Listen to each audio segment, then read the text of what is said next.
ये तो हम सभी जानते हैं कि पृथ्वी के बाहर स्पेस है जो बेहद घना और अंधकार से घिरा हुआ है। इसी स्पेस में अनेकों सैटेलाइट्स पृथ्वी का चक्कर लगाती हैं, जिससे धरती पर सूचना और प्रसार का काम पूरा होता है। लेकिन क्या आपने कभी सोचा है कि पृथ्वी के आसमान से कितनी दूरी पर जाने के बाद अंतरिक्ष की शुरुआत होती है? क्या इसका कोई ओर या छोर है? अगर नहीं, तो आज के इस वीडियो में हम जानेंगे कि पृथ्वी के आसमान से कितनी दूरी से शुरू होता है अंतरिक्ष। तो देर किस बात की, आइए शुरू करते हैं ये रोमांचक वीडियो।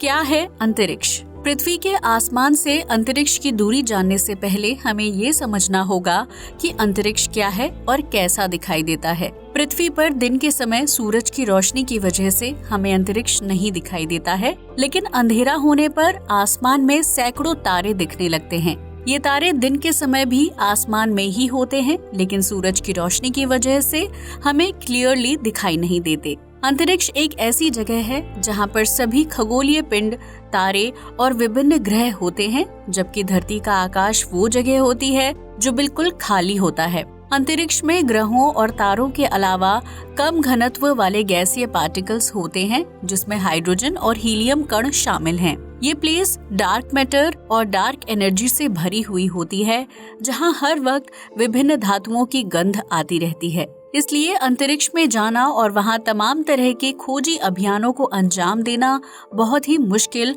और चुनौतीपूर्ण काम माना जाता है। धरती के आसमान से कितना दूर है अंतरिक्ष? ये एक ऐसा सवाल है जिसका जवाब बहुत ही कॉम्प्लिकेटेड है। पृथ्वी की संरचना कुछ ऐसी है कि इसका वातावरण बहुत ही घना है और मीलों मील तक फैला हुआ है। इस वायुमंडल को ओजोन लेयर के नाम से जाना जाता है, जो सूरज की हानिकारक किरणों के साथ साथ विभिन्न प्रकार के उल्कापिंडों और क्षुद्र ग्रहों से इंसानों की रक्षा करता है। लेकिन इंसान पृथ्वी से जितना दूर जाता रहेगा, वैसे वैसे पृथ्वी का वायुमंडल कम घना होने लगेगा और उसकी परतें बेहद पतली हो जाएंगी। जिस जगह पर जाकर पृथ्वी का वायुमंडल खत्म होता है, बस उसी जगह से अंतरिक्ष की शुरुआत होती है। लेकिन पृथ्वी के वायुमंडल की समाप्ति और अंतरिक्ष की शुरुआत के उस बिंदु की पहचान को लेकर दुनिया भर के वैज्ञानिक एजेंसियों के बीच मतभेद और अलग अलग विचार हैं। अमेरिकी स्पेस एजेंसी नासा का मानना है कि जमीन से ऊपर जिस पॉइंट पर प्रेशर की मात्रा 1 पाउंड पर स्क्वायर फुट से कम यानी 0.00048 बार से कम हो जाए, उस जगह से अंतरिक्ष की शुरुआत हो जाती है। इसका मतलब पृथ्वी के आसमान से अंतरिक्ष की शुरुआत को प्रेशर के हिसाब से पहचाना जा सकता है। नासा की इस थ्योरी के हिसाब से जमीन से लगभग 81 किलोमीटर की ऊंचाई पर प्रेशर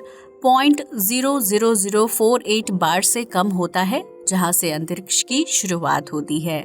लेकिन नासा की थ्योरी के सामने आने के बाद एरोस्पेस इंजीनियर थियोडोर वोन कारमान ने पृथ्वी के आसमान से अंतरिक्ष की शुरुआत को लेकर एक नया अध्ययन दुनिया के सामने रखा, जिसमें जमीन से 100 किलोमीटर की ऊंचाई के बाद अंतरिक्ष की शुरुआत हो जाने का दावा किया गया था।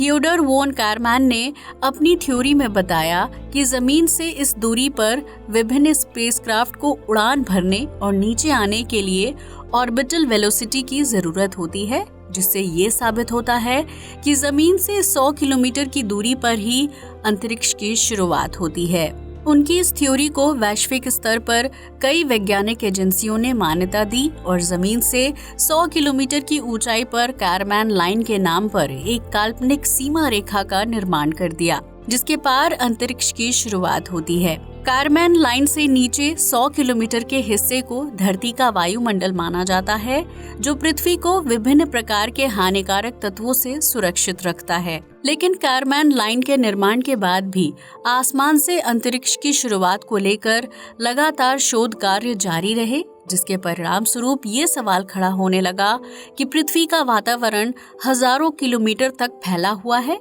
फिर उसे सिर्फ 100 किलोमीटर के दायरे में ही कैसे सीमित किया जा सकता है। अगर हम पृथ्वी के वातावरण की विभिन्न लेयर्स पर नजर डालें तो पाएंगे कि इसकी पहली लेयर यानी ट्रोपोस्फेयर 12 किलोमीटर की ऊंचाई तक फैली हुई है। वहीं वातावरण की दूसरी लेयर स्ट्रेटोस्फेयर जमीन से 50 किलोमीटर की ऊंचाई तक फैली है, जबकि तीसरी लेयर मेसोस्फेयर जमीन से 80 किलोमीटर की ऊंचाई तक फैली हुई है। इन सब के अलावा वायुमंडल की चौथी लेयर थर्मोस्फेयर का फैलाव जमीन से 700 किलोमीटर की ऊंचाई तक और सबसे भारी लेयर एक्सोस्फेयर जमीन से 10,000 किलोमीटर की ऊंचाई तक फैली हुई है। ऐसे में वैश्विक स्तर पर अंतरिक्ष की शुरुआत के लिए जो काल्पनिक लाइन खींची गई है वो धरती के वायुमंडल के अंदर ही है। हालांकि फिर भी कारमैन लाइन को ही अंतरिक्ष की शुरुआत का महत्वपूर्ण बिंदु क्यों माना जाता है, इसके पीछे एक दिलचस्प वजह छिपी है। दरअसल पृथ्वी से 100 किलोमीटर की ऊंचाई तक किसी भी स्पेसक्राफ्ट या रॉकेट को उड़ने के लिए एरोडायनेमिक्स लिफ्ट की जरूरत पड़ती है, क्योंकि किसी भी स्पेसक्राफ्ट का वजन उठाने और उसे हवा में उड़ाने के लिए अत्यधिक बल चाहिए होता है।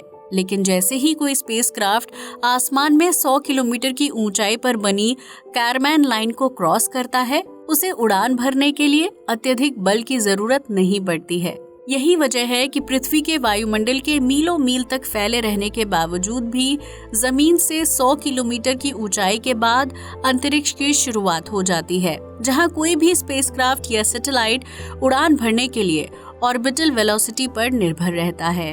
तो दोस्तों, अब तो आप समझ ही गए होंगे कि धरती के आसमान से स्पेस की दूरी कितनी है और उसकी पहचान कैसे की जा सकती है। अगर कभी भविष्य में आप पृथ्वी से दूर 100 किलोमीटर की ऊंचाई तक पहुंचने में कामयाब हो जाते हैं, तो यकीनन आप अंतरिक्ष के दर्शन कर लेंगे, जहां आपको ढेर सारे तारे और घना अंधेरा नजर आएगा। लेकिन जरा सावधान रहिएगा, क्योंकि इस जगह पर सैकड़ों की संख्या में सैटेलाइट्स भी घूमते हैं। अगर आपको ये वीडियो पसंद आया हो तो इसे लाइक और शेयर करना बिल्कुल ना भूलें।